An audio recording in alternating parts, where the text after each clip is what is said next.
छत्तीसगढ़ सरकार की महत्वाकांक्षी राम वनगमन पर्यटन परिपथ योजना ने छत्तीसगढ़ को धार्मिक, सांस्कृतिक और पर्यटन के मानचित्र में अमिट पहचान देने के लिए सरगुजा जिले के रामगढ़ में श्री राम वाटिका एवं अधोसंरचना विकास कार्यों का लोकार्पण किया।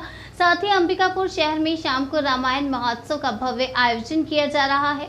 दरअसल सरगुजा का सौभाग्य है कि भगवान श्री राम ने 14 वर्ष के वनवास काल का लगभग 2 वर्ष का समय यहाँ के वनवासियों के बीच व्यतीत किया।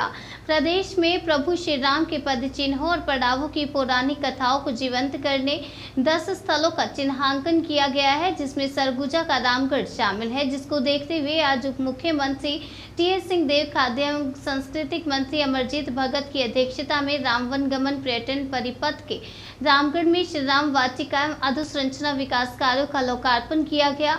इस राम वनगमन पर्यटन परिपथ अंतर्गत 6,76,00,000 रुपए की लागत से tourist information centre, public approach road development, cottage या डॉर्मेट्री सहित अन्य विभिन्न निर्माण कार्य किए गए हैं। ये एक बड़े लक्ष्य को लेके मुख्यमंत्री जी ने पर्यटन को बढ़ावा देने के लिए और राम जी की गाथा जो पूरे छत्तीसगढ़ में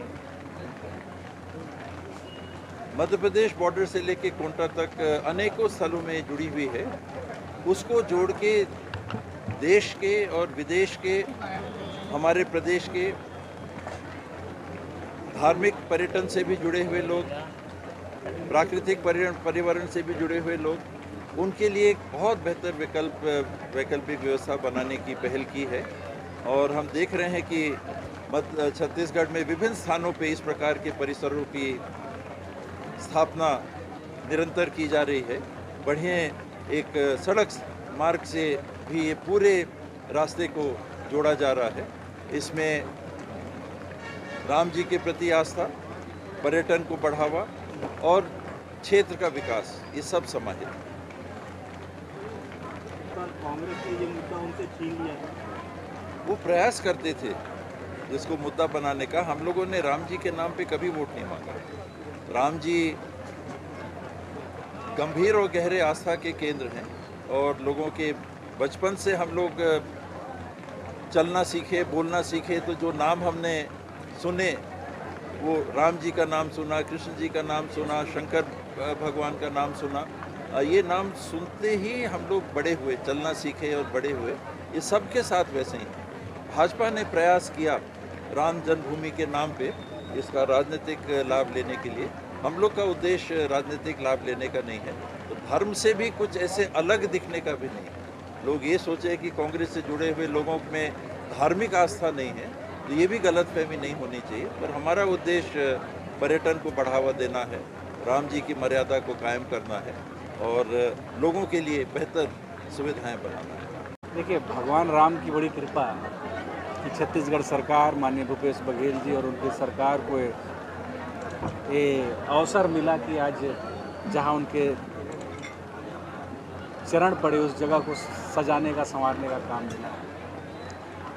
और बिना प्रभु की कृपा के बिना कुछ संभव ही नहीं है। प्रभु की बड़ी कृपा और उनकी कृपा से जगह का विकास भी होगा, पर्यटन मंडल के द्वारा इसका संचालन भी होगा और प्रभु के जहाँ चरण कमल पड़े हैं उस जगह को देखने के लिए देश दुनिया के लोग आएंगे।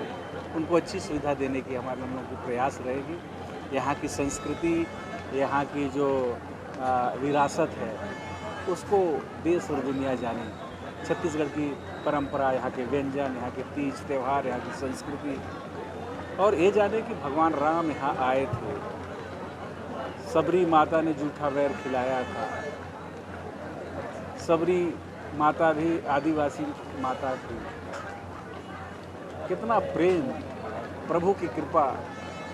आज छत्तीसगढ़ पूरे दुनिया के मानचित्र में तेजी से उभर रहा है।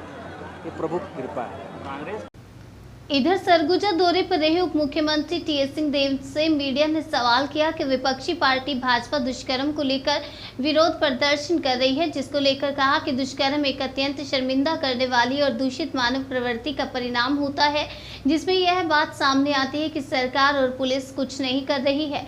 लेकिन पुलिस और सरकार को पहले ही मालूम हो तो इस तरह की घटनाएं नहीं हो सकती, लेकिन दूषित मानसिकता की वजह से इस तरह के मामले सामने देखने को मिलते हैं और सरकार इस पर कड़े कानून का प्रावधान कर कार्यवाही के लिए पुलिस को कह सकती है और इस दुष्कर्म के मामले में पुलिस को तत्काल कार्यवाही भी करने के लिए सुनिश्चित करना होगा।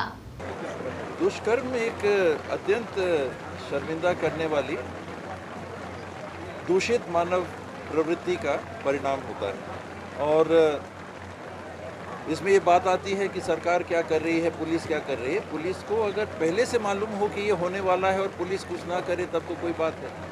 सरकार को पहले से मालूम हो कि यहाँ ये दुर्घटना होने वाली है, ये हादसा होने वाला है और सरकार चुपचाप बैठी है, तब तो एक अलग बात है।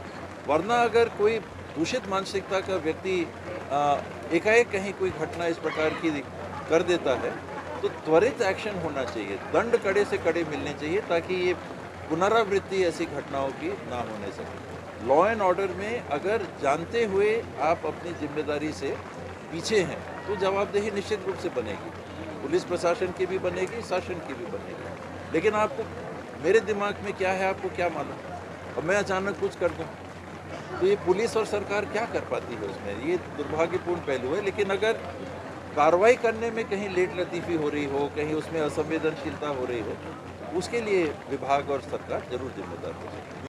इधर उप मुख्यमंत्री टीएस सिंहदेव ने इंडिया और भारत को लेकर कहा कि नया इंडिया अलायंस से घबरा गए हैं, क्योंकि एक तरफ 28 पार्टियां जुड़ रही हैं तो वहीं दूसरी तरफ 35 पार्टियां जुड़ रही हैं, तो इससे घबरा गए हैं। साथ ही कहा संविधान में तो पहले से इंडिया डेट्स इज भारत तो पहले से लिखा हुआ है, वहीं राहुल गांधी ने ही भारत शब्द को सामने लाया और भारत जोड़ो यात्रा निकाली। वहीं प्रधानमंत्री का अब तो भारत की तरफ नजर जा रहा है, देश को जोड़ने के लिए राहुल गांधी ने कदम उठाया है। ये क्रम अब चला है सभी दलों में, निरंतर आप देख रहे हैं अभी सभी दलों के प्रमुख नेता आ रहे हैं और चुनाव के पहले का समय है तो ये सिलसिला दिखेगा। लगातार कांग्रेस ने जो विचार किया है कि पहले प्रमुख नेताओं को हर कमिश्नरी में ले जाएं, फिर उनको हर कमिश्नरी यानी संभाग स्तर का हो गया, फिर हर लोकसभा में ले जाएं, फिर विधानसभाओं में ले जाएं, एक योजनाबद्ध तरीके से ये कार्यक्रम कर रहे हैं। उप मुख्यमंत्री से सवाल किया कि कांग्रेस पार्टी के बड़े नेताओं के दौरे को लेकर सवाल किया तो उन्होंने कहा कि यह क्रम अब चला है, सभी दलों की पार्टियों के लिए है, चुनाव के पहले का यह दौरा है तो स्वाभाविक है कि यह दिखेगा ही। कांग्रेस पार्टी ने यह निर्णय लिया है कि प्रमुख नेताओं को पहले कमिश्नरी में ले जाएं और हर लोकसभा पर ले जाएं, फिर विधानसभा में ले जाएं। इस तरह के क्रमबद्ध तरीके से कार्य योजना बनाकर निर्णय लिया गया है। वो नया इंडिया का अलायंस से घबरा गए। अभी देखिए आप लोग के माध्यम से ये बातें सामने आ रही हैं कि एक तरफ 28 पार्टियां एक समूह में जुड़ रही हैं, एक तरफ 36 से 38 पार्टियां जुड़ रही हैं। दूसरा चिंता उत्पन्न करने वाला जो पहलू है ये आपके ही माध्यम से, मीडिया के माध्यम से आ रहा है कि जो एनडीए का समूह है, बड़ा समूह जो संख्या में दिखता है, वो मात्र 4% आगे है।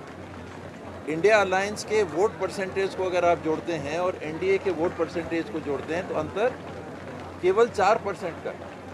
इससे अत्यधिक चिंतित होकर वर्तमान केंद्र में जो सरकार है वो एन केन प्रकारेण चाह रही है कि लोगों का ध्यान भटकाए।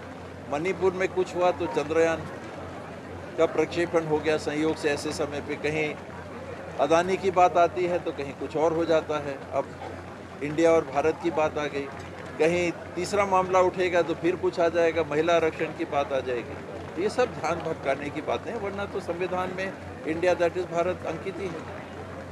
भारत जोड़ो यात्रा तो राहुल जी ने पहले निकाली ना, मोदी जी का ध्यान तो अब भारत की तरफ जा रहा है। भारत जोड़ो किसने पहले निकाला? अगर छोटा समय देखें, राहुल जी ने कदम आगे बढ़ाए। देश को जोड़ने के लिए, भारत को जोड़ने के लिए राहुल जी आगे आए।